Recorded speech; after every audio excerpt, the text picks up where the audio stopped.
Hey guys, so we did a little work on Gus. We're getting back on the Jeep. I'm putting in some horns and modifying a new grill I had to get. I broke the old grill taking it out. Um, I'll show you guys that some of the work's already done, and then after this video, I'm gonna do a video of all the electrical problems. I've actually started that video and I never finished it, so we're gonna button that up. So let's get started on those horns. I took some 6-speed horns, used some existing bolt holes, and then just bolted them in and centered them as best I could. Now we're going to tighten down these bolts, and then we're going to start sorting out the wiring. This car has a relay already for the horn, so I shouldn't have to do any custom wiring other than piggybacking the two horns together and modifying the grill to clear the horns. As you can see, the ground wire goes down into there, then down in here, and then connect here. We're going to solder this together and then put a terminal connector on it and ground it out right here. There's a nut right there.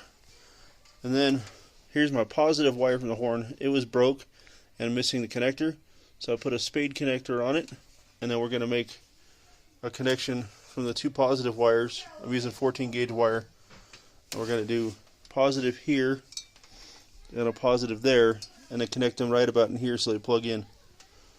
And then our grill will go on and we'll be good to go. So making the positive line, I took one wire, soldered it to a Y kinda, so I had two feeds for the horns. I'll heat shrink this, and then we'll connect them and go from there.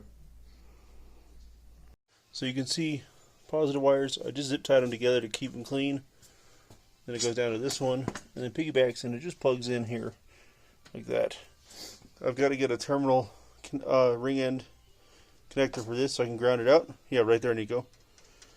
But we can put the grill on and then get the rest of the front end buttoned up pretty much, minus that. Yeah. Side-by-side comparison of the grills.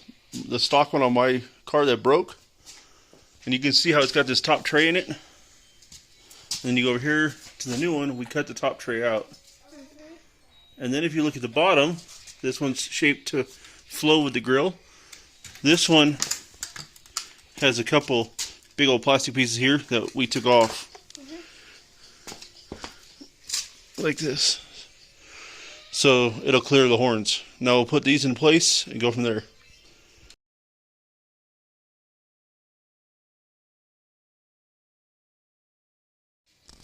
The top section isn't molded identical, and the good thing is you won't see this when we get a cover on it. So we're going to have to trim in a little further here to clearance the horn. So now we have proper clearance and proper spacing. And then we're going to take this cover from JP and put it over it so you won't even see all the cutting. It's going to look like something like this.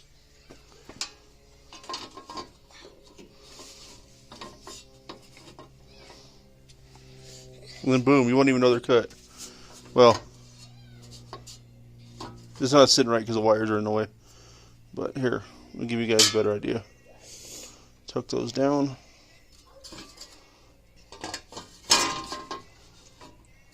Boom. There. And we'll bolt it down, it'll be solid. There. Saying I showed you guys what the cover looks like. The horns are wired up. We're going to do a test fire. It's not finished up yet, but we're getting there. Okay, push. Push. Whoa. Try it again. Do it again. Laura, hard. Harder.